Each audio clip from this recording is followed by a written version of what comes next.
Good evening, sir. Good evening, everyone.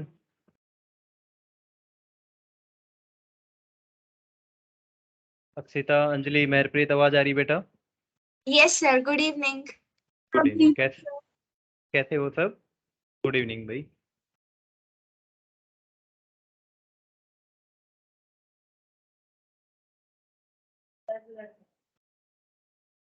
Clear हो गया? तो एक बार उनको बोल के सही बोलो, तब तक मैं सेटअप कर रहा हूँ, है ना? अच्छा, लास्ट क्लास में चलो ठीक कर रहे थे, 3 इंपोर्टेंट फीचर बताए थे हमने। किसके? डेमोक्रेटिक कंट्री के। कौन कौन थे भाई? सर, इससे पहले आपने क्या कहा? आपकी आवाज क्लियरली नहीं आई थी। बेटा मैं यही पूछ रहा था कि हमने लास्ट क्लास में क्या किया था, तो हम वही रिवाइज कर रहे हैं जो नेक्स्ट प्रीवियस क्लास में किया है। अच्छा भाई, वेबकैम के लिए सबको नहीं बोला जाएगा, आपको एक बार ही बोला जाएगा, तो प्लीज वेबकैम ऑन कर लीजिए। ये स्टूडेंट बोल रहे हैं थोड़ा ब्लर आ रहा है। Good evening sir. Good evening बेटा।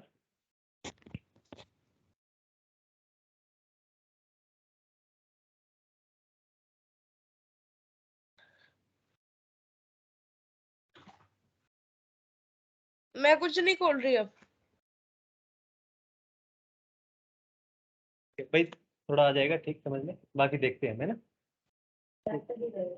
हाँ, चैप्टर से ही स्टार्ट करेंगे। नहीं ठीक है, मेरे को पीडीएफ के थ्रू ही करना है, मैं देख। ओके। हाँ भाई चलो, अक्षिता बताएगी। अक्षिता, क्या क्या फीचर्स पढ़े थे हमने, जल्दी से बता दीजिए आप। सर की जो फाइनल डिसीजन मेकिंग पावर होती है डेमोक्रेसी में वो उस पर्सन के हाँ हाथ में होती है जो जिसको लोगों ने इलेक्ट करा है।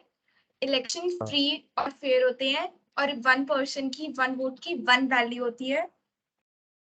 ठीक है, ये हमने और 3। सर और हाँ यूनिवर्सल अडल्ट फ्रेंचाइज, जिसमें जो भी व्यक्ति 18 के अबव एज का है या उनको छोड़ के जिन्हें क्राइम करा है या फिर मेंटली साउंड है, वो वोट दे हाँ सकते हैं। हाँ, सर हमारा और एक ये और इसी में आता है, ये आपका इसी में आता है, 1 वोट 1 पर्सन 1 वैल्यू में, है ना? हमने 3 स्पेशल फीचर आपके पढ़े थे। भाई बात मत करिए आपस में। हाँ मेरे से। हाँ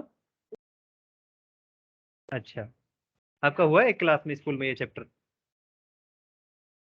अच्छा, चैप्टर का पता है कौन सा चैप्टर पढ़ रहे हैं हम? हाँ सर, आप किससे पूछ रहे हो? नहीं भाई, ऑफलाइन स्टूडेंट से हम पढ़ रहे हैं। आपका आपका पढ़ रहे हैं सिविक का चैप्टर पढ़ रहे हैं हम।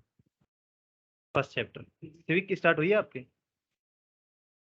होगी। तो चैप्टर पढ़ा है आपने स्कूल में ये?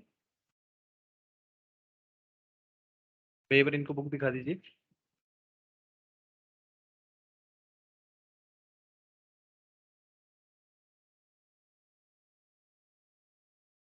पढ़ा है? ठीक है, तो हमने आपका आई थिंक हाफ से ज़्यादा चैप्टर कर लिया हम। अब हमने लास्ट क्लास में किया था आपका, जो आपका डेमोक्रेसी के इम्पोर्टेंट फीचर है वो कर रहे थे हम, और उसमें से हमने 3 फीचर हमने पढ़ लिए थे। 3 फीचर में फर्स्ट फीचर हमारा ये था कि जो एक डेमोक्रेटिक कंट्री है, उस डेमोक्रेटिक कंट्री में जो फाइनल डिसीजन मेकिंग जो पावर होती है वो किसके अंडर होती है? पीपल रिप्रेजेंटेटिव के हाथ में, है ना? कि जिनको हमने इलेक्ट किया है उनके हाथ में हमारी क्या होगी? Decision making power. ठीक है। सेकंड क्या होगा कि फ्री एंड फेयर इलेक्शन, कि हर जो डेमोक्रेटिक कंट्री है उसमें free and fair election conduct कराया जाएगा। ऐसी बहुत सारी कंट्री है जिनमें इलेक्शन तो होते हैं पर फिर भी उनको हम डेमोक्रेटिक कंट्री नहीं मानते। क्यों नहीं मानते?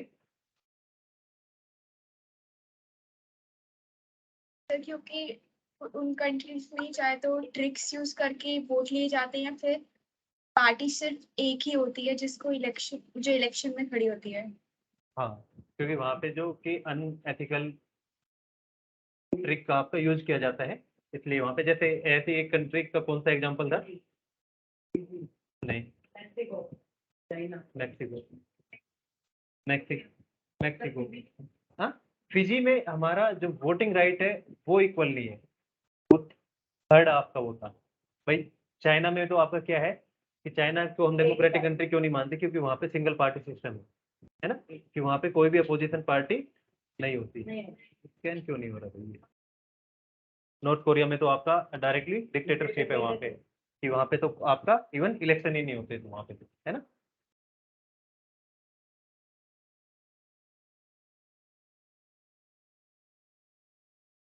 क्या इशू चल रहा है?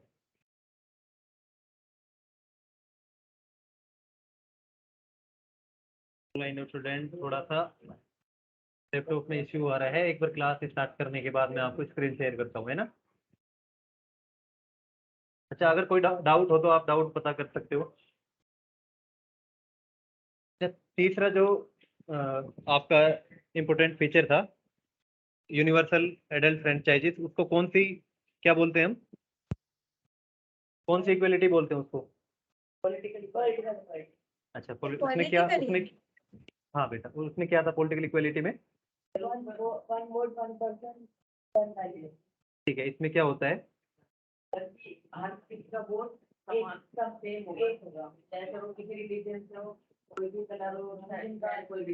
ठीक है, एक तो उनके साथ डिस्क्रिमिनेशन नहीं किया जाएगा, है ना। दूसरा कि दो पर्सन है, चाहे वो रिच है चाहे पुअर है, उनके वोट की वैल्यू क्या होगी? इक्वल होगी। अच्छा, उनके जो वोट भी उनको एक बार ही वोट करने दिया जाएगा। तो सर कोई अब्सेंट नहीं है सर। अरे सर एक मिनट एक मिनट एक मिनट, अक्षिता है, हर्षवर्धन नहीं है, हर्षवर्धन नहीं, हर्षवर्धन नहीं है ना। हाँ, लास्ट क्लास में तो था। पिछली क्लास में अक्षिता थी। ठीक, पिछली क्लास में मैथ की क्लास में नहीं थी। ठीक है, मेरे को लगा मेरी लास्ट क्लास में तो अक्षिता थी भाई। हाँ, चलिए स्क्रीन शेयर कर देता हूँ। तो पीजी में क्या सिस्टम था भाई? जो वहाँ पे इंडिजिनियस थे सर, उनका वोट की वैल्यू सर इंडियन सिटीजन से ज्यादा थी, तो इसलिए उसको भी क्या नहीं माना गया था, डेमोक्रेटिक कंट्री में नहीं था। ठीक है भाई, ऑनलाइन स्टूडेंट सबको विजिबल है स्क्रीन? Yes sir. ठीक है भाई, तो हम आप आज आपका फोर्थ फीचर स्टार्ट करेंगे, है ना। तो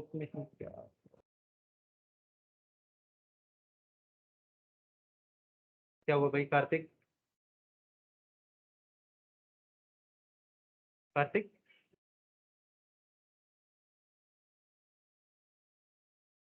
डेमोग्राफिक, डेमो क्लास, ठीक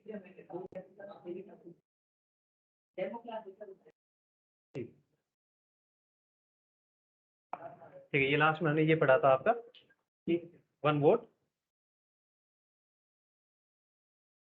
सही है, अलग अलग लैपटॉप मिल जाते हैं ना। तो थर्ड फीचर क्या था हमारा डेमोक्रेसी का? In democracy each adult citizen, adult citizen भाई आपका अडल्ट मतलब 18 प्लस को ही आपका वोटिंग राइट होगा, 18 से जो माइनर है उसको वोटिंग राइट नहीं होंगे। मस्ट हैव वन वोट, कि वो ओनली वन टाइम, एक इलेक्शन के लिए एक बार ही वोट कर सकता है। And each vote must have one value, कि चाहे पर्सन कोई रिच हो कोई पुअर हो, ठीक है, किसी भी कम्युनिटी से हो, किसी भी कास्ट से हो, किसी भी कलर से हो, कोई भी जेंडर हो, सबके वोट की वैल्यू क्या होगी? इक्वल। ठीक है, ये आपका क्या था? Political equality. जैसे हमने एक कंट्री देखी थी जिसमें आपको वुमेन को राइट नहीं था, कौन सी कंट्री? हाँ, सऊदी अरेबिया में आपके फीमेल को आपका vote, right to vote available नहीं था। ये वाला हमने देखा था। अच्छा, ये देखा था लास्ट फोर्थ हमारा क्या है कि rule of law and respect for right.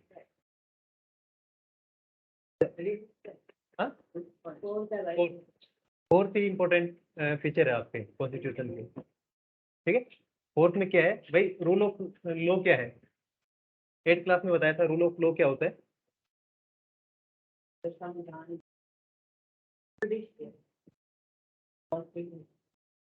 Rule of law मैंने आपको ये नहीं बताया था कि भाई कि एक कंट्री का कोई लॉ है तो उस लॉ के अंडर सभी जो सिटीजन है इक्वल ट्रीट किए जाते हैं, बताया था 8th क्लास में, है ना, कि भाई जो एक लॉ है, अगर किसी ने 2 पर्सन है, एक अलग एक का अलग रिलीजन है, एक का अलग रिलीजन है, उन दोनों ने सेम ही क्राइम किया है, तो उनको क्या अलग अलग कोई पनिशमेंट मिलेगी या इक्वल पनिशमेंट मिलेगी? भाई वो कॉन्स्टिट्यूशन तो बोलता है कि सबके साथ इक्वली ट्रीट किया जाएगा। अब वो है कि वो हम उस कॉन्स्टिट्यूशन को जो हमारे ऑफिसर वगैरह हैं, जो पुलिस वगैरह है, उसको अच्छे से फॉलो नहीं करती, वो करप्शन है एक, वो करप्शन की वजह से होता है वो। हाँ, तो वो तो हमारे सिस्टम में कमी है ना, वो कॉन्स्टिट्यूशन में ऐसा नहीं लिखा हुआ है ना कि रिच के साथ अलग ऐसे ट्रीट किया जाएगा और पुअर के साथ ऐसे ट्रीट किया जाएगा। कॉन्स्टिट्यूशन में ऐसा नहीं लिखा हुआ है कि 2 अलग अलग पर्सन के साथ अलग अलग डिफरेंट तरीके से ट्रीट किया जाएगा। कॉन्स्टिट्यूशन में लिखा है कि जिसने सेम क्राइम किया है उसको सेम पनिशमेंट मिलेगी, ठीक है। हमारे जो भी सुप्रीम लॉ है वो कौन सा है, किसमें है वो? कॉन्स्टिट्यूशन में, है ना।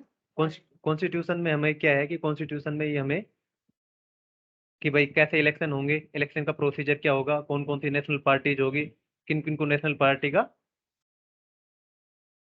कौन कौन सी नेशनल पार्टी की कैटेगरी में आएंगी, ये सारी किस में डिस्क्राइब है?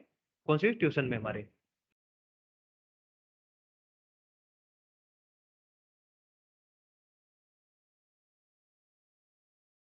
नहीं, जुडिशरी नहीं कर सकती, पार्लियामेंट कर सकती है।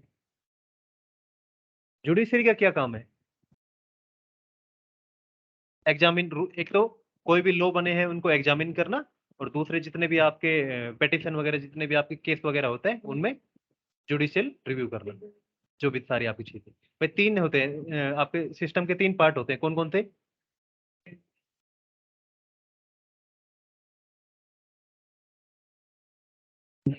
नहीं नहीं,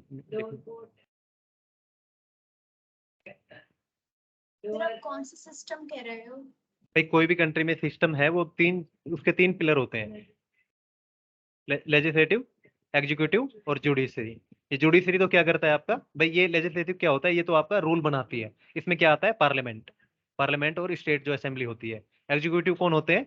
जो इन लॉ को लागू करते हैं, इन्फॉर्मेट करते हैं। इसमें कौन कौन सी आते हैं? इसमें आपके जो गवर्नमेंट जो ये होते हैं, ऑफिसर जो होते हैं आपके, हाँ, ब्यूरोक्रेट्स बोलते हैं जिनको, है ना। और जुडिशरी में कौन आते हैं? हर्षवर्धन भी आ गया। गुड इवनिंग हर्षवर्धन, एडमिट नहीं हुआ अभी तक। ठीक है, ये हमारे 3 पार्ट होते हैं किसी भी सिस्टम के, तो इसी पे चलता है कि भाई जो आपका लेजिस्लेचर है वो आपके रोल वगैरह बनाती है, एग्जीक्यूटिव है उनको एनफोर्स करती है, और जुडिशरी है उनको रिव्यू करती है, ठीक है। तो हम यहाँ पे 4th आपका देख रहे थे, 4th आपका जो इंपोर्टेंट फीचर है डेमोक्रेटिक कंट्री का वो देख रहे थे कि 4th हमारा क्या आएगा। पहले हम इस पैराग्राफ को पढ़ते हैं। In Zimbabwe election are held regularly but are won by the only one party. ये हमने शायद किया नहीं था हमने ये, अच्छा वो हमने उसका किया था ना दूसरा, ठीक है ठीक है। In Zimbabwe election are held regularly, कि वहाँ पे हर जितने भी टाइम होता है, जैसे इंडिया में 5 साल में होते हैं, और आपका यूएसए में प्रेसिडेंट के लिए इलेक्शन कितने साल में होते हैं? 4 साल में। ऐसे कई कंट्री वहाँ पे 6 साल में, मैक्सिमम 6 साल में इलेक्शन होते हैं। तो सब कंट्री का अलग अलग होता है, पर यहाँ पे इलेक्शन तो रेगुलरली हो रहे हैं, but are won by only one party, कि वहाँ पे जब से वो इंडिपेंडेंस हुआ है तब से वहाँ पे ओनली वन पार्टी ही जीत रही है हर इलेक्शन में। जैसे आपके स्टार्टिंग में इंडिया में भी ऐसे हुआ था कि इंडिया में स्टार्टिंग के कुछ 20-25 ईयर किसकी गवर्नमेंट रही थी? कांग्रेस की। आप, हाँ, सेंटर के लिए कोई पार्टी नहीं थी, पर स्टेट में तो थी, पर स्टेट में भी धीरे धीरे फिर आने लगी थी। हाँ बेटा। सर एक्सक्लूडिंग दिस टॉपिक मैं आपसे क्वेश्चन पूछना चाहती हूँ जनरल नॉलेज में। मैं न्यूज़पेपर में रोज पढ़ रही हूँ कि राहुल गांधी पे कुछ क्वेश्चन उठ रहे हैं, वो किस बारे में उठ रहे हैं? वो बेटा एक केस है, कोई नेशनल हेराल्ड न्यूज़पेपर है, उसमें उन्होंने कोई आपका उसको लोन वगैरह दिया था उस पे, तो उसके कॉन्टेक्स्ट में चल रही है। ये आपका 2012 में एक कोई केस हुआ था, उसके कॉन्टेक्स्ट में ईडी उनसे पूछताछ कर रही है। ईडी का फुल फॉर्म है एनफोर्समेंट डायरेक्टरेट, है ना। अच्छा सर। ठीक है सर। वो Thank you. करप्शन का चार्ज है, उसके लिए उनसे पूछताछ चल रही है बेटा। ठीक है, ठीक है, हाँ जी सर। ओके, तो हम कंटिन्यू करते हैं। अच्छा, ये आपका जिम्बाब्वे में क्यों जीत रही है एक ही पार्टी इतने टाइम से? कोई दूसरी पार्टी पावर में क्यों नहीं आ रही है? हाँ, क्योंकि जो आपका भाई एक बार वो गवर्नमेंट पार्टी में आ गई तो वो क्या करती है, use of unfair practice. Unfair practice क्या होती है? वोटिंग बूथ को चेंज कर देते हैं, जहाँ पे उनको लगता है कि हमारे अगेंस्ट ज्यादा वोटिंग होगी। गवर्नमेंट जो एम्प्लॉई होती है उनसे अपना प्रमोशन कराते हैं, एडवर्टाइजमेंट कराते हैं, उनको फोर्स करते हैं कि हमको ही आप वोट दो। उसके साथ साथ फेक वोट, है ना, फेक वोट भी आपका क्या है, अनएथिकल या फिर अनफेयर प्रैक्टिस है। ठीक है, which are against the principle of democracy. ठीक है, over the year president Mugabe, ये वहाँ के एक प्रेसिडेंट है, तो यहाँ पे मतलब सुप्रीम पावर किसके हाथ में? तो वहाँ पे कौन सी गवर्नमेंट है? प्रेसिडेंशियल, है ना। हैज चेंज द कॉन्स्टिट्यूशन, वो अच्छा वहाँ पे है ना, जैसे कॉन्स्टिट्यूशन को चेंज करने का राइट किसके पास होता है? इंडिया में किसके पास है? पार्लियामेंट चेंज कर सकती है। ऐसे ही वहाँ पे प्रेसिडेंट है, जैसे यूएसए में प्रेसिडेंट ही चेंज कर सकते हैं। वहाँ की जो हाउस है उनका भी लिया जाता है, जो आपका वहाँ पे भी हाउस का भी आपका मेजोरिटी ली जाती है। पर जैसे यहाँ पे देख रहे हो जिम्बाब्वे में, तो जो प्रेसिडेंट मुगाबे है उन्होंने बहुत बार कॉन्स्टिट्यूशन को चेंज कर दिया, और कॉन्स्टिट्यूशन को चेंज करके क्या कर दिया उन्होंने, अपनी पावर को इंक्रीज कर लिया। भाई जैसे मैं किसी कंट्री का प्रेसिडेंट हूँ, तो मैं वहाँ पे कॉन्स्टिट्यूशन में बार बार चेंज करके, और वहाँ पे उस कॉन्स्टिट्यूशन में जो प्रेसिडेंट की जो पावर डिस्क्राइब की गई है उन पावर को इंक्रीज कर लूंगा। अच्छा, पावर पावर को मैं अपना इंक्रीज कर लूंगा तो उससे क्या चीजें होंगी? डिक्टेटरशिप के ज्यादा चांस हो जाएंगे, और दूसरा आपकी अकाउंटेबिलिटी है वो आपकी कम हो जाएगी आपकी, है ना। भाई इंडिया में तो कोई गवर्नमेंट है वो अकाउंटेबल है ना। दो तरीके से अकाउंटेबल है। एक तो अगर वो अच्छे से रन नहीं करती है गवर्नमेंट, तो ये भी हो सकता है कि टाइम से पहले ही गवर्नमेंट को हटा हटा दिया जाए, है ना। और या फिर ये चांस हो सकता है कि नेक्स्ट इलेक्शन में गवर्नमेंट उनको वोट ना दे। तो इससे बचने के लिए गवर्नमेंट क्या करती है?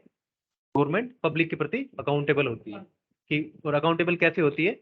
वो गवर्नमेंट बताती रहती है कि हमने पब्लिक वेलफेयर में ये काम किया है, ये रोड बनाई है, ये ब्रिज बनाया है, ये वाटर फैसिलिटी प्रोवाइड की है। हाँ, दूसरी पार्टी क्रिटिसाइज करते हैं, अपोजिशन जो होती है वो फिर क्रिटिसाइज करता है जो रनिंग गवर्नमेंट होती है, कि भाई उन्होंने नहीं, ये काम नहीं कर रही, ये काम नहीं कर रही, यहाँ पे ये फेलियर है, यहाँ पे ये फेलियर है ना। तो यही है कि उन्होंने अपने कॉन्स्टिट्यूशन में बहुत बार चेंज करके अपनी जो प्रेसिडेंट की पावर है उसको इंक्रीज कर लिया, और उससे वो क्या बन गए? Make him less accountable. In a democracy people and opposition can criticise the government, but this is not allowed in Zimbabwe. भाई डेमोक्रेसी का एक और फीचर हमने बताया था, यहाँ पे देखा था हमने, देखो बेटा समझ में आ रहा है? बोर तो नहीं हो रहे? फीचर ऑफ डेमोक्रेसी में हमने ये देखा था यहाँ पे।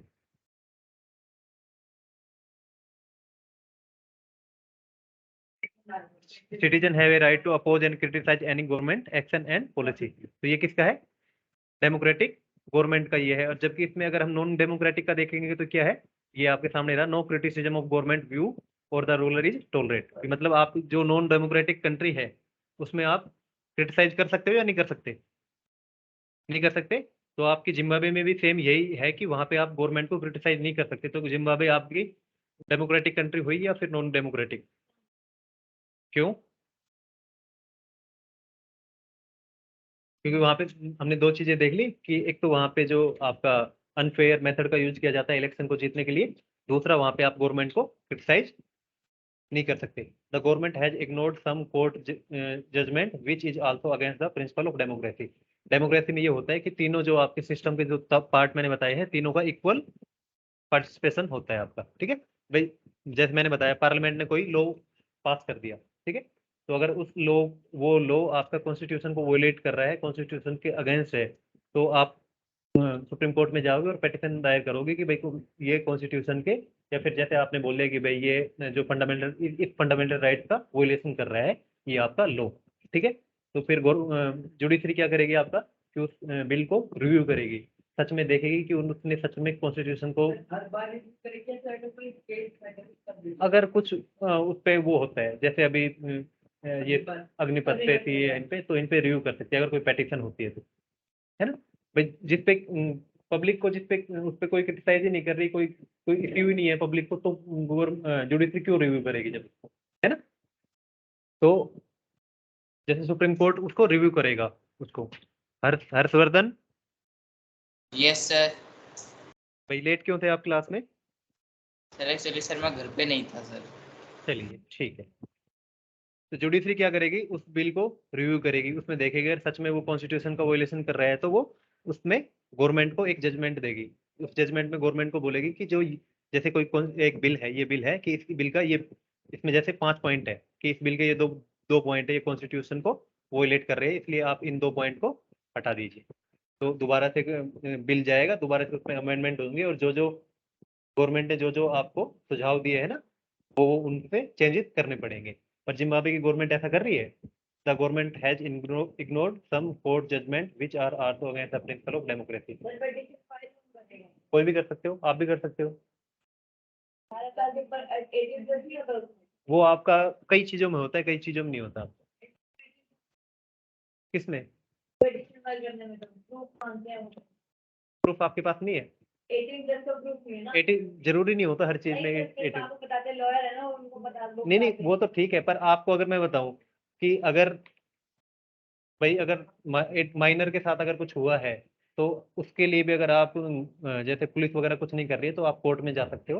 मतलब कई सारी चीजें होती है। अगर हाँ अगर आप हाँ अगर वैसी चीजें होती है पब्लिक इंटरेस्ट की, जैसे कोई बिल आया उसके लिए 18+ चाहिए, है ना? Television, radio and press are control by government. ये किसका पार्ट है? टेलीविजन, रेडियो और प्रेस किसका पार्ट है? मीडिया बोलते हैं इसको, है ना? तो एक डेमोक्रेटिक कंट्री में इंडिपेंडेंट जुडिशरी के साथ साथ इंडिपेंडेंट मीडिया भी होनी चाहिए। अच्छा, मीडिया क्या क्या करती है?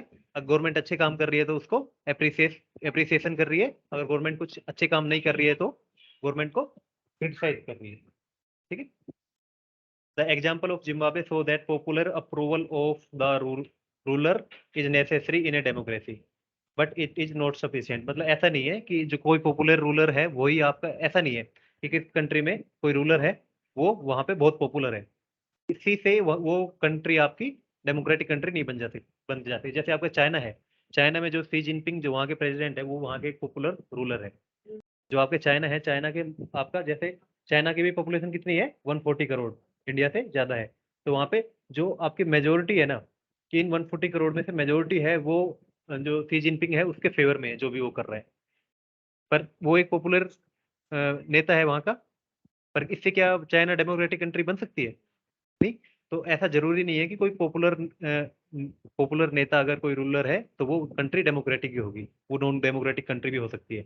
ये है the example of Zimbabwe so that popular approval of the ruler is necessary in a democracy but it is not sufficient. Popular government can be undemocratic. अब जो आपकी चाइना की जो गवर्नमेंट है वो कैसी है? अनडेमोक्रेटिक गवर्नमेंट है, पर वो फिर भी पॉपुलर गवर्नमेंट है ना? Popular leader can be autocratic. Autocratic का मतलब क्या होता है?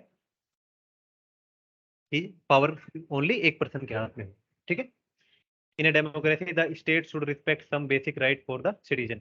मतलब अब जैसे इंडिया है, इंडिया में इंडिया के कॉन्स्टिट्यूशन है, इंडिया का कॉन्स्टिट्यूशन है, कॉन्स्टिट्यूशन में एक है, क्या है ये? हमने एक क्लास में पढ़े थे, फंडामेंटल राइट, है ना? ये किसने दिए हमको फंडामेंटल राइट? हाँ, वो तो यूएस से, हाँ भाई गवर्नमेंट ने नहीं, कॉन्स्टिट्यूशन ने। यूएसए से तो हमने लिए हैं अपने कॉन्स्टिट्यूशन पे, पर हमको तो किससे मिल रहे हैं? कॉन्स्टिट्यूशन से। तो ये जो फंडामेंटल राइट है ये आपका बेसिक फीचर है आपका किसका? कॉन्स्टिट्यूशन का। ये हमने पढ़ा था 8th क्लास में कि कॉन्स्टिट्यूशन के कौन कौन से बेसिक फीचर है, उसमें से एक है फंडामेंटल राइट। गवर्नमेंट चाह के भी इन फंडामेंटल राइट का वायलेशन नहीं कर सकती। हाँ, गवर्नमेंट के पास कॉन्स्टिट्यूशन में अमेंडमेंट करने का राइट है ना? कोई कॉन्स्टिट्यूशन में चेंज करती है, कौन करती है? गवर्नमेंट, या फिर हम बोले तो पार्लियामेंट। और पार्लियामेंट चाह के भी इन फंडामेंटल राइट को चेंज नहीं कर सकती। नहीं कर सकते। क्लास पे ध्यान दो, है ना? आपको फंडामेंटल कुछ आपके बेसिक फीचर होते हैं कि पहले तो कर सकते थे, पर आपका एक 1967 में केशवानंद भारती केस आया था, उसमें ये जजमेंट आया था कि कॉन्स्टिट्यूशन में पार्लियामेंट चेंज तो कर सकती है, पर जो आपके कॉन्स्टिट्यूशन के बेसिक फीचर है ना, जो बेसिक पिलर है, उनको चेंजेस नहीं कर सकती आप। जैसे फंडामेंटल राइट्स हो गए, ड्यूटीज नहीं है, ड्यूटीज में चेंज कर सकती है। और आपके जैसे आपके ये इक्वलिटी बिफोर लॉ, हाँ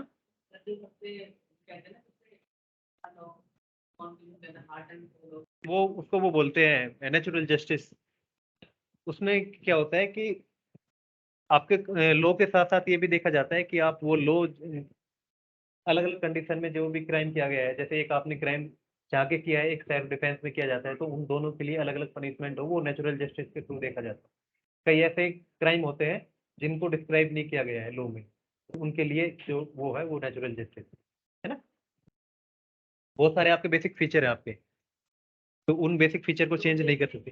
हाँ, तो नेचुरल जस्टिस तो आपका, अगर मैं आपको बोलूँ तो आपके उसमें कॉन्स्टिट्यूशन में मेंशन तो है, पर उसको डिस्क्राइब नहीं किया गया है। तो उसको जो चीज डिस्क्राइब नहीं की गई उसको क्या आप वो कर सकते हो? हाँ, उसको डिस्क्राइब कर सकती है गवर्नमेंट अगर चाहे तो, पर आपके फंडामेंटल राइट्स को चेंज नहीं कर सकती आपकी। तो ऐसे कुछ फीचर है कॉन्स्टिट्यूशन में जिनको आपकी गवर्नमेंट या पार्लियामेंट चेंज नहीं कर सकती। तो इसमें यहाँ पे क्या है कि इसलिए गवर्नमेंट को ये जो पब्लिक के जो राइट है, ये राइट ही तो हुए, फंडामेंटल राइट किसके राइट है? पब्लिक के। तो फंडामेंटल राइट को कौन एंजॉय करता है? Public, citizen. तो आपकी जो भी गवर्नमेंट है उसको रिस्पेक्ट करनी चाहिए किनकी? बेसिक राइट ऑफ सिटीजन, ठीक है। अच्छा, सिटीजन के पास क्या राइट है? They should be free to think, to have opinion, to express these in public. मतलब ये क्या है कि वो क्रिटिसाइज भी कर सकते हैं और गवर्नमेंट को अप्रिसिएट भी कर सकते हैं, ठीक है। डेमोक्रेटिक कंट्री में यही है कि आप गवर्नमेंट के अच्छे कामों के लिए उनको अप्रिसिएट कर सकते हो और उनके बुरे काम के लिए क्रिटिसाइज कर सकते हो। पर अनडेमोक्रेटिक कंट्री में आप खाली गवर्नमेंट को अप्रिसिएट ही कर सकते हो क्या? तो आपको करना ही पड़ेगा अप्रिसिएट, क्रिटिसाइज नहीं कर सकते आप। जैसे आप, अगर आपको नॉर्थ कोरिया का एग्जाम्पल दूं, तो नॉर्थ कोरिया में आप किम जोंग उन है, वो एक आपका डिक्टेटर है। तो उसका कोई भी, अगर उसने कोई भी रूल लगा बना दिया, तो आप उस पर कोई भी क्वेश्चन नहीं कर सकते। कोई भी आप उस आपको बस उसको फॉलो करना है, ब्लाइंडली फॉलो करना है आपको, है ना।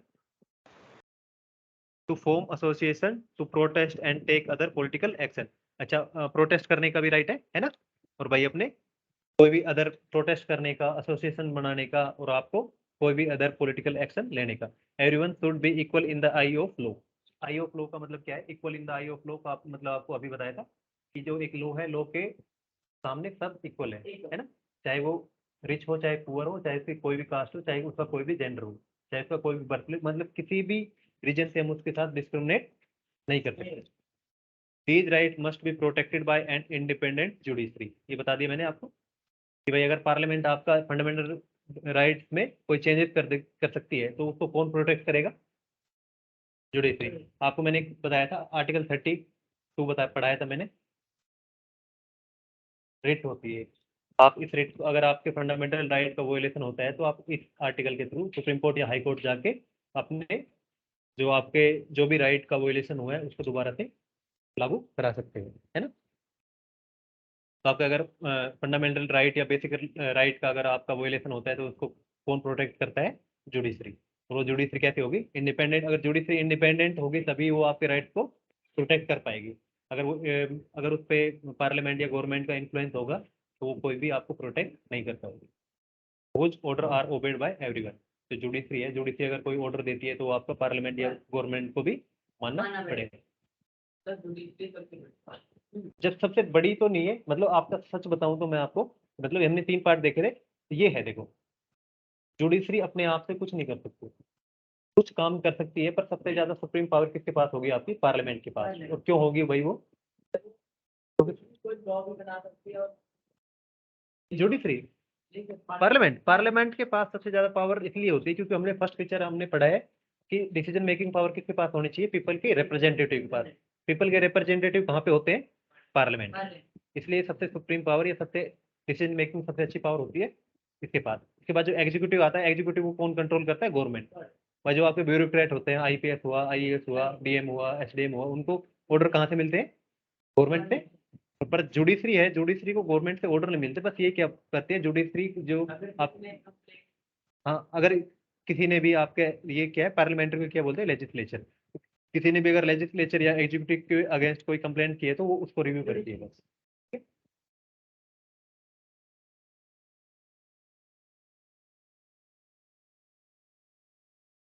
ऑनलाइन स्टूडेंट कोई डाउट हो तो हमारे चार हमारे इंपॉर्टेंट फीचर हो गए, वो एक बार मैं एक लाइन और बता देता हूँ, उसके बाद हम एक बार रिवाइज करेंगे उसको, है ना। तो इसमें क्या है, एवरी मेजर डिसीजन है go through a series of, मतलब उसमें बात, मतलब पार्लियामेंट में क्या होता है, डिस्कशन ही होता है कोई भी रूल बनाते, तो उसमें कंसल्ट करना होता है एक दूसरे से। ऐसे नहीं है भाई सडन लोग कहाँ बनते हैं, डिक्टेटरशिप में या फिर डेमोक्रेसी में, डिक्टेटरशिप में। आपका डेमोक्रेसी में तो क्या होगा कि कोई पहले, हाँ भाई कोई ड्राफ्ट आएगा, ड्राफ्ट को पार्लियामेंट में स्टेप बाय स्टेप होगा, पार्लियामेंट में लेके आएंगे, उस पर पहले डिसीजन होगा, फिर उस पर वोटिंग होगी, फिर वो एक हाउस से दूसरे हाउस में जाएगा, फिर दूसरे हाउस से पास होकर फिर वो प्रेसिडेंट के पास जाएगा। भाई कुछ लोग तो ऐसे होते हैं जो 5-5 साल भी नहीं बनते, तो कुछ जल्दी 370 तो रिवोक करने के लिए उन्होंने तो प्रेसिडेंशियल वे से हो गया था ये रिवोक करने के, इसमें तो ज्यादा टाइम नहीं लगा था। पर ज्यादा टाइम पता है किस में लगता है, कि जैसे भाई दो हाउस है हमारे, एक लोकसभा एक राज्यसभा, जैसे लोकसभा में एक गवर्नमेंट है उसकी मेजोरिटी है, तो लोकसभा से तो वो इजिली पास हो जाएगा, पर आपके राज्यसभा में आपके पास मेजोरिटी नहीं है, राज्यसभा में जो आपके मेंबर है वो अपोजिशन के ज्यादा है, और वो उस लॉ को पास नहीं कर रहे, तो क्या है कि वो बिल आपका राज्यसभा में अटका रहेगा, ठीक है? तो इसलिए वो पास नहीं होगा। अगर राज्यसभा भी उसको जल्दी से पास कर देती है, कुछ लोग क्या होते हैं उस पर प्रेसिडेंट साइन नहीं करते, अगर उनको लगता है कि इसमें कुछ गलत है तो उनको वापस भेज देते हैं बिल को, फिर वो वापस दोनों हाउस से पास करने पड़ेगा, फिर वो प्रेसिडेंट के पास आएगा, फिर प्रेसिडेंट उसको साइन करेगा। कुछ लोग आपके 2-3 दिन में भी बन जाते हैं, भाई प्रोसीजर है, प्रोसीजर कंप्लीट हो जाएगा तो आपका बिल बन जाएगा, वो नहीं होगा तो चल जाएगा। The fourth and final feature of democracy, a democratic government rule within limit set by the constitutional, कि गवर्नमेंट है वो किस कहाँ तक रूल करेगी, उसकी लिमिट क्या होगी, कि जो कॉन्स्टिट्यूशन में डिस्क्राइब है कि भाई इससे ज्यादा गवर्नमेंट वो नहीं कर सकती, इन राइट्स का वोलेशन नहीं कर सकती, तो ये क्या है कि लिमिट है, कि limit by set by constitution law and citizen right.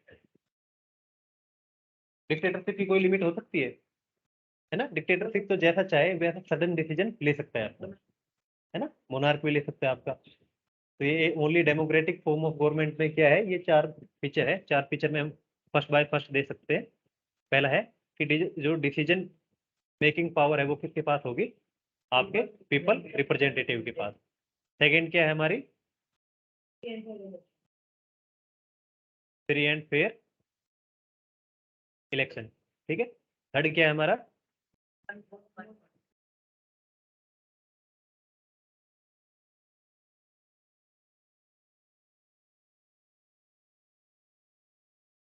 ठीक है, ये 3 हमारा हो गया। फोर्थ क्या है हमारा, कि जो डेमोक्रेटिक गवर्नमेंट है उसको वो रूल करेगी विद इन कॉन्स्टिट्यूशनल लॉ और सिटीजन राइट के अकॉर्डिंग, ठीक है।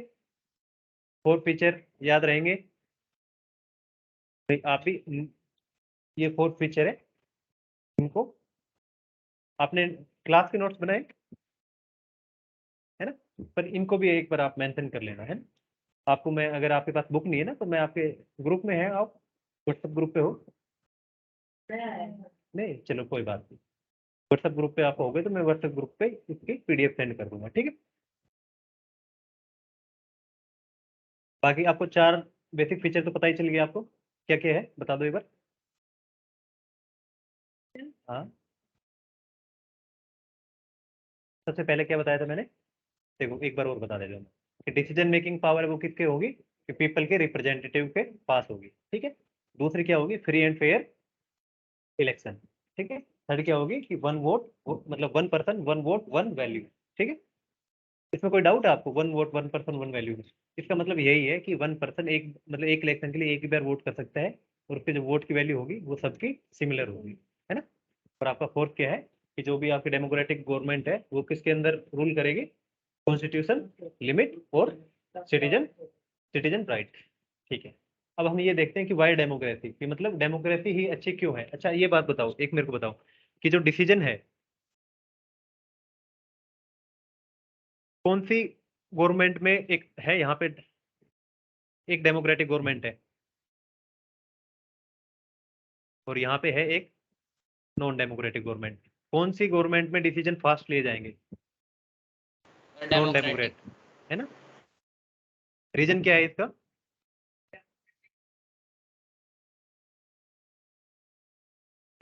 डेमोक्रेटिक गवर्नमेंट में आपके कॉन्स्टिट्यूशन के जितने भी प्रोविंस है, जितने भी स्टेप है, सबको फॉलो किया जाएगा। जबकि नॉन डेमोक्रेटिक गवर्नमेंट है, जैसे डिक्टेटरशिप में आपको किसी से भी डिसीजन नहीं, किसी से भी आपको डिबेट नहीं करनी, किसी से भी आपको बात नहीं करनी उससे, किसी से भी आपको मीडिया में उसको ना न्यूज़पेपर में देना ना मीडिया में, आपको तो बस सीधा सीधा एक बार ये बोल देना है कि आज से ये लो बनाया जाता है और आज से ये लो एनफोर्स होगा।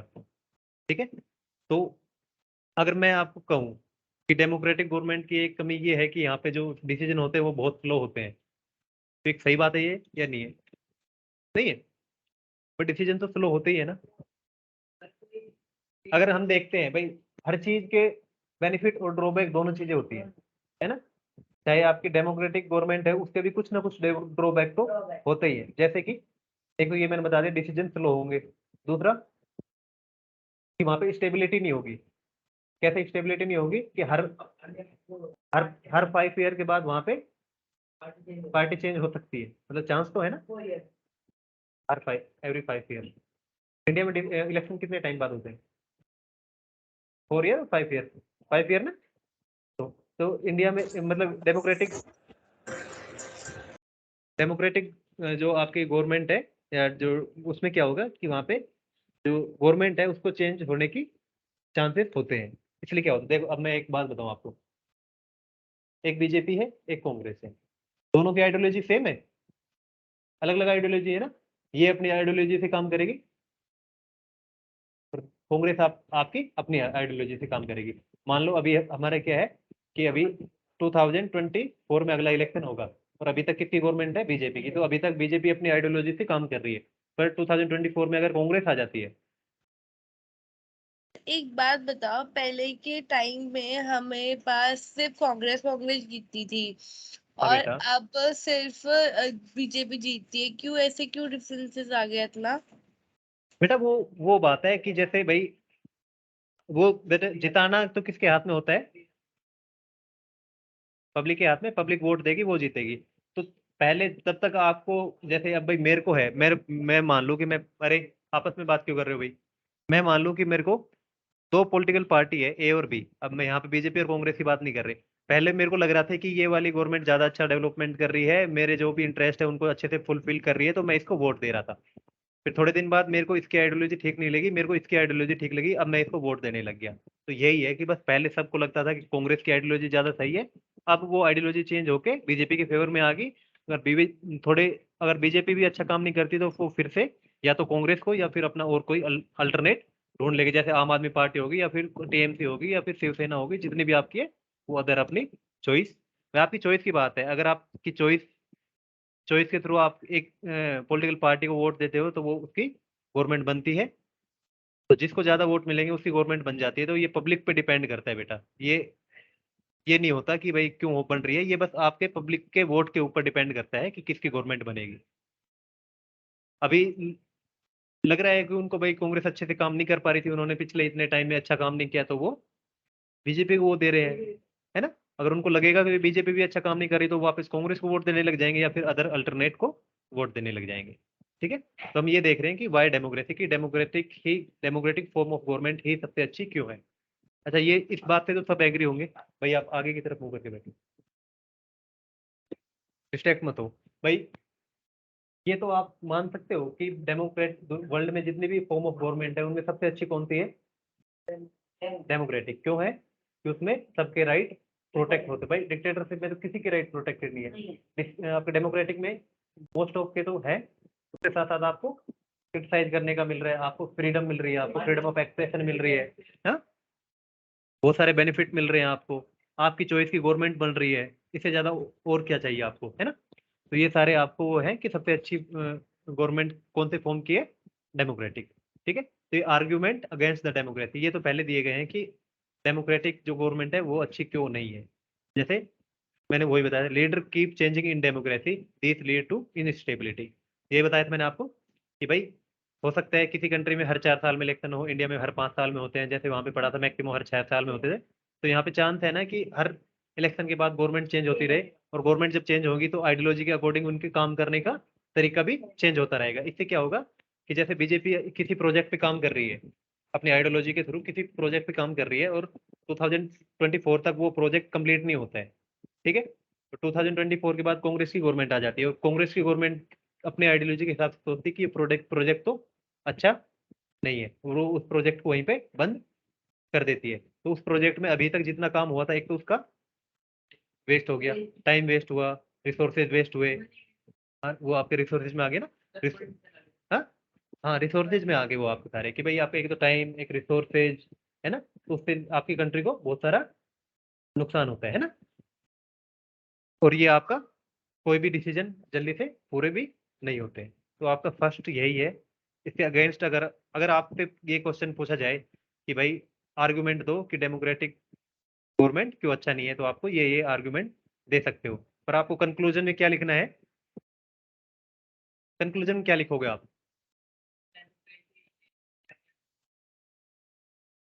भाई आपसे देखो, अगर आपसे कोई पूछ ले कि आर्गुमेंट अगेंस्ट द डेमोक्रेसी, तो आप ये सारे आर्गुमेंट तो लिख दोगे, पर आपको कंक्लूजन में ये भी लिखना होगा कि हम मानते हैं कि डेमोक्रेसी में ये ड्रॉबैक है, ये कमी है, पर फिर भी जो आपकी डेमोक्रेटिक गवर्नमेंट है वो अदर फॉर्म ऑफ गवर्नमेंट से फार बेटर है ना। ठीक है। तो पहला तो यही हो गया, leader keep changing in democracy, this lead to instability. कैसे इनस्टेबिलिटी आती है? क्लियर है ना। हाँ, माइंड सेट अलग हो जाता है, आइडियोलॉजी अलग हो जाती है। भाई फर्स्ट पॉइंट में किसी को कोई डाउट है? Online student, no sir. इसमें यही है कि आपकी जो आपकी इनस्टेबिलिटी होती है, क्योंकि आपके लीडर्स चेंज होते रहते हैं। क्योंकि आपने देखा होगा कि 2014 से पहले कौन थे? मनमोहन सिंह थे कांग्रेस के। उसके बाद 2014 के बाद नरेंद्र मोदी है। अब क्या हो सकता है 2014 24 में दोबारा से चेंज हो जाए। और यही आपका डेमोक्रेटिक का है कि जो पावर में है उसके पास भी इक्वल चांस है किसका? हारने का, है ना। दूसरा है, democracy is all about political competition and power play, this is no scope for morality. भाई जो भी है आप, भाई कोई भी पॉलिटिकल पार्टी है, सबसे पहले तो उनका क्या होता है? सबसे पहले उनका जो मोटिव होता है वो पब्लिक वेलफेयर का नहीं होता, उनका वो होता है पावर गेन करने का, कि हम एक बार पावर में आ जाए, उसके बाद देखेंगे। उसके बाद वो कुछ पब्लिक वेलफेयर के लिए काम करते हैं, कुछ अपने करप्शन के लिए भी काम करते हैं। तो वहाँ पे क्या है? मोरालिटी नहीं है वहाँ पे, है ना। कि सभी लोग ऐसे नहीं है कि वो सभी लोगों का मोटिव यही नहीं होता कि भाई हमको जाके गवर्नमेंट में हम इस पावर में इसलिए जा रहे हैं कि हमको पब्लिक वेलफेयर के लिए काम करना है ना। तो यहाँ पे सबसे पहले उनका वो होता है कि कंपटीशन होता है, कंपटीशन में वो अनफेयर मीन्स भी यूज करते हैं, है ना। ऑनलाइन स्टूडेंट, कोई doubt? No sir. No sir. ठीक है। थर्ड पॉइंट है, so many people have to be consult in democracy that is leads to delay. यही मैंने आपको बताया था कि भाई आपके डेमोक्रेटिक कंट्री में कोई भी हमको डिसीजन लेना होगा तो उसके लिए हमें बहुत सारे लोगों से कंसल्ट करना होगा। कॉन्स्टिट्यूशन के जितने भी आपके प्रोसीजर है उनको फॉलो करना पड़ेगा, स्टेप बाय स्टेप चलना पड़ेगा। और इससे क्या होता है? डिले होता है। जबकि जो नॉन डेमोक्रेटिक कंट्री है उनमें ये प्रोसीजर फॉलो नहीं करना होता, उनमें डायरेक्टली डिसीजन आ जाता है, बहुत ज़्यादा फास्ट डिसीजन होता है वो। पर अगर मैं आपको ये बताऊं कि इसमें कमी क्या है, जो डेमोक्रेटिक में जो डिले डिसीजन होते हैं वो क्या होते हैं कि सबकी सबके कंसल्ट से होते हैं, इसलिए वो पॉपुलर डिसीजन होते हैं। भाई इस क्लास में हम अभी 4 पर्सन बैठे हैं, मेरे को कोई डिसीजन लेना है, एक तो मैं अपने आप डिसीजन ले लूँ, एक तो मैं अपने आप डिसीजन ये ले लूँ कि भाई आज की क्लास आपकी 8:30 तक होगी। इसमें मैंने आपसे कंसल्ट किया नहीं किया ना, तो फिर आप इसको इसके अगेंस्ट प्रोटेस्ट कर सकते हो, क्रिटिसाइज कर सकते हो इसको, है ना। तो एक मैं आपसे सबसे कंसल्ट करूं, ऑनलाइन स्टूडेंट से भी ऑफलाइन स्टूडेंट से भी, कि भाई आज मैं थोड़ा और लंबी क्लास चलेगी, तो मैं आपसे कंसल्ट करता हूँ, मैं बोलता हूँ कि आज 8:30 तक क्लास करते हैं। आप बोलते सर 8:30 तो ज़्यादा लेट हो जाएगा, आप ऐसा करिए 7:30 तक क्लास ले लीजिए। फिर मैं ठीक है भाई, सबसे कंसल्ट करके हम 7:30 तक क्लास कर लेते हैं। तो क्या ये जो मैं डिसीजन ले वो इसका आप अपोज करोगे? अब आप क्यों नहीं करोगे? क्योंकि क्योंकि आपका भी कंसल्ट है इसका, है ना।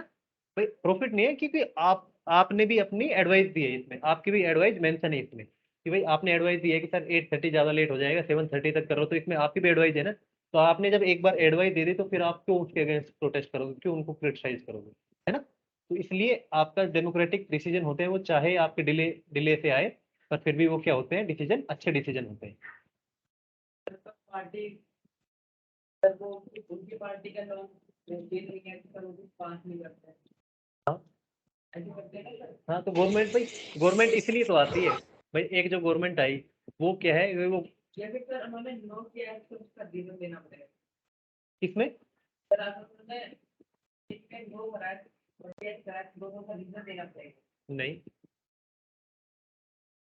नो पर भी है भाई, आप जैसे अब बीजेपी की गवर्नमेंट है, जितने भी ज्यादातर आपके बिल आते हैं उनके तो जितने बहुत ही कम बिल ऐसे होंगे जिन पे कांग्रेस या फिर अपोजिशन के जो आपके एमपी है वो उनको वोट देते होंगे, एग्री करते होंगे, सब आपके डिसएग्री होते हैं।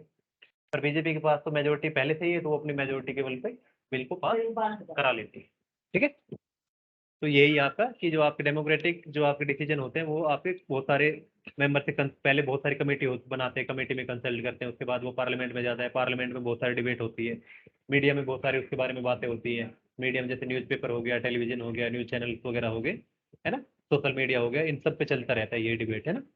उसके बाद फिर आपका दोनों हाउस से पास होगा, फिर प्रेसिडेंट के पास जाएगा, उसके बाद भी अगर उसमें, हाँ, प्रेसिडेंट साइन करेगा, उसके बाद भी अगर कोई इसमें कुछ प्रॉब्लम होती है तो जुडिशियल रिव्यू के लिए सुप्रीम कोर्ट या फिर हाई कोर्ट में चला जाता है। तो इसमें बहुत सारा लंबा स्टेप होता है, अगर ये स्टेप जल्दी जल्दी स्टेप कंप्लीट हो जाते हैं तो डिसीजन थोड़ा जल्दी आ जाता है, अदरवाइज उसमें डिले हो जाता है। तो इसमें एक ये ड्रॉबैक है डेमोक्रेटिक का कि इसमें जो डिसीजन होते हैं वो फास्ट डिसीजन नहीं होते। गवर्नमेंट फास्ट डिसीजन कब ले सकती है, या फिर कोई इमरजेंसी की कंडीशन है, इमरजेंसी में किसी से भी कंसल्ट नहीं करना पड़ता। इमरजेंसी में जैसे भाई अभी प्रेसिडेंट को अगर वार डिक्लेयर करनी हो तो उसमें पार्लियामेंट का वो कुछ नहीं करना होता, प्रेसिडेंट डायरेक्टली वार डिक्लेयर करता है। प्रेसिडेंट कर सकता है नहीं, आपको पता है जो तीनों आपके जो आपका डिफेंस है, डिफेंस का हेड कौन होता है, आर्मी, एयरफोर्स और नेवी, इन तीनों का हेड कौन होता है, president. First commander of India या फर्स्ट पर्सन ऑफ इंडिया आपका प्रेसिडेंट होता है। तो जो भी आपको वो देगा ये, हाँ ये हो सकता है प्रेसिडेंट जो प्राइम मिनिस्टर है वो प्राइम प्रेसिडेंट को एडवाइस देगा और प्रेसिडेंट उनको ऑर्डर रिलीज करेगा। आपके जितने भी इंटरनेशनल जितने भी ट्रीटी होती है, प्राइम मिनिस्टर डायरेक्टली नहीं देता, जितने भी आपके डिसीजन लिए जाते हैं ना इंडिया में वो सारे प्रेसिडेंट के नाम पे लिए जाते हैं। पर वो भाई ऐसा होता है, देखो मैं आपको बता दूं एक बार, जल्दी से बता देता हूँ, वैसे हमारा ये पॉइंट नहीं है कि पावर होती है प्राइम मिनिस्टर के हाथ में जो, ठीक है, पर वो डिसीजन लेता है किसके नाम पे, प्रेसिडेंट। मतलब प्रेसिडेंट अपनी विल से कुछ काम नहीं करता है, वो क्या किस पे काम करता है, प्रेसिडेंट करता है, प्राइम मिनिस्टर या फिर आपके प्राइम मिनिस्टर की जो कैबिनेट होती है उसकी एडवाइस पे काम करता है वो। ये कमिटी, ये प्राइम मिनिस्टर और इसकी जो कमेटी है कैबिनेट बोलते हैं, अकेले प्राइम मिनिस्टर के एडवाइस पे नहीं, प्राइम मिनिस्टर प्लस में कैबिनेट, इसकी ये एडवाइस देगा किसको, प्रेसिडेंट को, और इस एडवाइस को आगे इस एडवाइस को मानना प्राइम मिनिस्टर के लिए बाउंडेशन होता है, इस एडवाइस को मानना ही पड़ेगा, कैबिनेट की जो एडवाइस होती है उसको डिनाइल नहीं कर सकता वो, इस एडवाइस को मानना ही पड़ेगा। और ये कुछ कंडीशन होती है उन्हीं में डिनाइल कर सकता है, बाकी आपके जो एडवाइस होती है एडवाइस को तो मोस्टली आपका डिनाइल नहीं कर सकता, है ना। तो ये आपका कुछ होती है जैसे बिल वगैरह जो पास करने उसको एक बार एक बार डिनाइल कर देता है, पर दोबारा से पास कर दिया तो दोबारा उसको सिग्नेचर करने होते ही। ये प्राइम मिनिस्टर और उसके कैबिनेट प्रेसिडेंट को आपको एडवाइस देती है, और ये एडवाइस प्राइम मिनिस्टर की एडवाइस के ऊपर कौन काम करता है, प्रेसिडेंट। ठीक है, कितने पॉइंट हो गए अगेंस्ट में, 4 पॉइंट। फ्राइडे को शायद आपकी कोई क्लास नहीं है आई थिंक, क्योंकि आपकी एक क्लास पहले लगा देती है ना, 4। Elected leader do not know the best interest of people, it lead to be bad decision. Elected leader, भाई वो ठीक है आपको इलेक्टेड किया है, पर क्या आपको एक्चुअल में पता है कि आपकी जो आपकी पब्लिक है वो क्या चाहती है, तो ये हो गया। हाँ, बिलोंग करते हैं तो भाई अलग अलग रिलीजन, अलग अलग कास्ट, अलग अलग सोसाइटी के अलग अलग इंटरेस्ट हो सकते हैं। भाई गुड़गांव है, गुड़गांव में अलग अलग, गुड़गांव से कोई एक एमपी गया, अब वो एमपी क्या करेगा कि हमारी डिसीजन लेगा हमारे बेसिस पे, क्योंकि हमने तो उसको इलेक्ट करके भेज दिया। पर गुड़गांव में आपके बहुत सारे रिलीजन है, बहुत सारे आपके जेंडर भी हो गए, मेल फीमेल के अलग इंटरेस्ट हो सकते हैं, बहुत सारी कास्ट हो गई उनके अलग इंटरेस्ट हो सकते हैं, है ना। तो सबके इंटरेस्ट सेम नहीं होते ना, तो ऐसा तो है नहीं कि एक टाइम में आप सभी के इंटरेस्ट फुलफिल नहीं कर सकते, है ना। तो ये वाली वो है कि आपके इलेक्टेड लीडर है वो एक्चुअल में एक तो जानते भी नहीं है ग्राउंड लेवल पे क्या प्रॉब्लम है, तो उनको पता भी नहीं होता एक्चुअल में। वो बस आप अपने जो उनके जो सचिव वगैरह सेक्रेटरी वगैरह होते हैं उनके एडवाइस पे काम करते हैं, वो भी एमपी भी आपके, वही आपको बताते हैं कि इस एरिया में ये प्रॉब्लम है, इस एरिया में ये प्रॉब्लम है। जैसे यहाँ पे आपके गुड़गांव में कोई वाटर की प्रॉब्लम है, अब ये प्रॉब्लम इतनी स्लो गई कि जब तक ये प्रॉब्लम गई तब तक हमें पता चला कि वाटर के साथ साथ अब तो सीवेज की भी प्रॉब्लम होगी। पर अब एमपी हमारे गुड़गांव के लिए किसके लिए ओनली किसके लिए डिसीजन ले रहा है? ओनली वाटर प्रॉब्लम के लिए। तो क्या ये पर जो सीवेज प्रॉब्लम है इसके लिए काम नहीं कर पा रहा है, क्योंकि इसको पता ही नहीं है कि ये प्रॉब्लम है भी यहाँ पे इस एरिया में, क्योंकि भाई हर एरिया में तो वो विजिट कर नहीं सकता है ना। तो उसको ये इनकी नहीं पता है, तो उसको एक्चुअल जो रूट लेवल पे जो प्रॉब्लम होती है उनका पता नहीं होता। सो many people have to be consulted in a demo ये नहीं, elected leader do not know the best interest of people, it lead to be bad decision। इसलिए हमेशा ये नहीं है कि आपके उनके डिसीजन अच्छे ही हो, उनके डिसीजन अच्छे पब्लिक इंटरेस्ट में नहीं भी हो सकते हैं।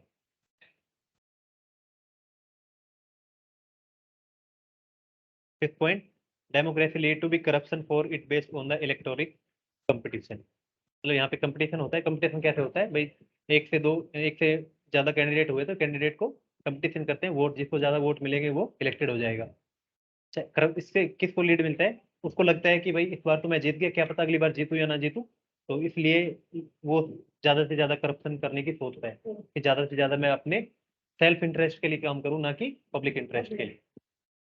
भाई 100% एक बार जैसे आप एक बार एमएलए इलेक्टेड हो गए, आप 100% श्योर हो कि आप अगली बार इलेक्टेड होंगे या नहीं होंगे, चाहे आप कितना ही अच्छा काम कर लो, पर 100% तो आप श्योर नहीं होंगे कि मैं अगली बार भी इलेक्टेड होऊंगा या नहीं।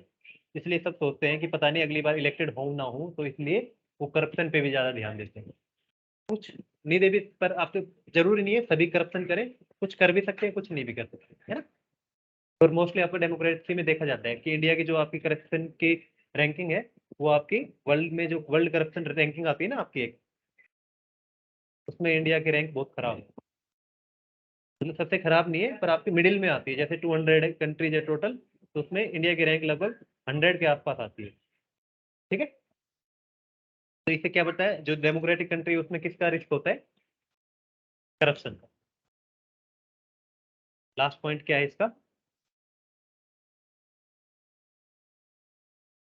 लास्ट पॉइंट ही होगा, उसके बाद हम क्लास फिनिश कर लेंगे। Ordinary people do not know what is good for them, they should not decide anything.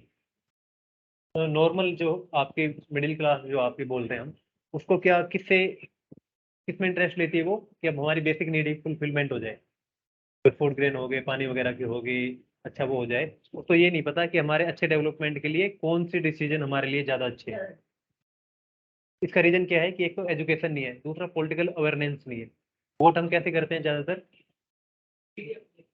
सब ऐसे कि भाई कोई पॉपुलर चल रहा है, या फिर सेम कास्ट को देख के कि भाई मेरी कास्ट का कैंडिडेट खड़ा है तो मेरे को नहीं पता वो कैंडिडेट अच्छा है या नहीं अच्छा है, मेरे को बारे में उसको कुछ नहीं पता, बस मेरे को इतना पता है कि वो मेरी कास्ट का है इसलिए मैं उसको वोट कर देता हूँ। या फिर वो ऐसे कर देते हैं कि बीच बीच में ऐसा चल रहा था ना कि भाई आइडियोलॉजी के बेस पे ऐसे चल रहे, तो सब बोल रहे हैं कि भाई बीजेपी, हाँ, सब बोल रहे हैं कि वो बीजेपी के कैंडिडेट को, जैसे गुड़गांव से एक इलेक्शन होना है एमपी के लिए, तो यहाँ पे दो कैंडिडेट है, एक बीजेपी का एक कांग्रेस के लिए। तो हमको ये इवन कईयों को तो ये भी नहीं पता होता है कि वो कैंडिडेट का नाम क्या है, क्या उसका बैकग्राउंड है, क्या क्या उसने अच्छे काम किए थे, क्या क्या उसने बुरे गलत काम किए थे, बस हम ये देख के वोट दे देते कि ये बीजेपी का कैंडिडेट है इसलिए हम इसको वोट दे देते हैं, है ना। तो ये क्या है कि पॉलिटिकल अवेयरनेस नहीं है, जो आपके सिटीजन है उसमें पॉलिटिकल अवेयरनेस नहीं है। वो अपनी बेसिक नीड को फुलफिलमेंट करने के लिए लगे रहते हैं। उनको खुद को ये नहीं पता कि हमारे लिए कौन सा कैंडिडेट इलेक्ट करना या कौन सी गवर्नमेंट वो करना वो है, बस वो एक आइडियोलॉजी को फॉलो करते हैं और उसी के बेस पे गवर्नमेंट चूज कर लेते हैं। इसलिए वो अपने लिए कोई हर बार ऐसा नहीं होता कि वो अपने लिए अच्छे ही डिसीजन ले पाए। ठीक है, तो ये क्या क्या है हमारे ड्राबैक या फिर जो डेमोक्रेसी है उसके अगेंस्ट में आर्ग्यूमेंट है कि ये चीजें हैं कि जो डेमोक्रेसी में अच्छी नहीं है। जैसे आपका डिले हो गया, करप्शन हो गया, इनको वन वर्ड में याद रखा करो आप। ठीक है, जैसे कुछ वन वर्ड में आपको बता रहा हूँ यहाँ पे, इसमें क्या हो गया, इनस्टेबिलिटी, आपको बस यही वर्ड याद रखना है। ठीक है, आपको ये वर्ड याद रहेगा तो आपको अपने आप आ जाएगा इनस्टेबिलिटी कैसे, क्योंकि हर 5 साल में गवर्नमेंट चेंज हो सकती है। मोरालिटी का स्कोप नहीं है, या फिर आप ये याद कर सकते हो पॉलिटिकल कंपटीशन, इसमें क्या है कि वो पावर में आने के लिए सब काम करते हैं। डिले डिले क्यों करता है? क्योंकि उनको सारे स्टेप फॉलो करने होते हैं। बेस्ट इंटरेस्ट ऑफ पीपल, इसलिए बैड डिसीजन हो सकते हैं उनके। ठीक है, करप्शन, उसके साथ साथ आपको कि भाई ऑर्डिनरी, इसको आप ऐसे याद रखें, ऑर्डिनरी पीपल को खुद ही नहीं पता कि उनके लिए कौन से डिसीजन अच्छे हो सकते हैं। ठीक है भाई, बाकी हम नेक्स्ट क्लास में करेंगे। Thank you for the class. ठीक है। ओके भाई, कोई डाउट हो तो अभी पूछ सकते हो जल्दी से। ओ सर, थैंक यू सर। चलिए भाई, नेक्स्ट क्लास में कंटिन्यू करेंगे। आई थिंक नेक्स्ट क्लास में हमारा चैप्टर कंप्लीट हो जाएगा। ठीक है, sir bye thank, sir. Bye bye भाई। Thank you sir. ओके बेटा, वेलकम।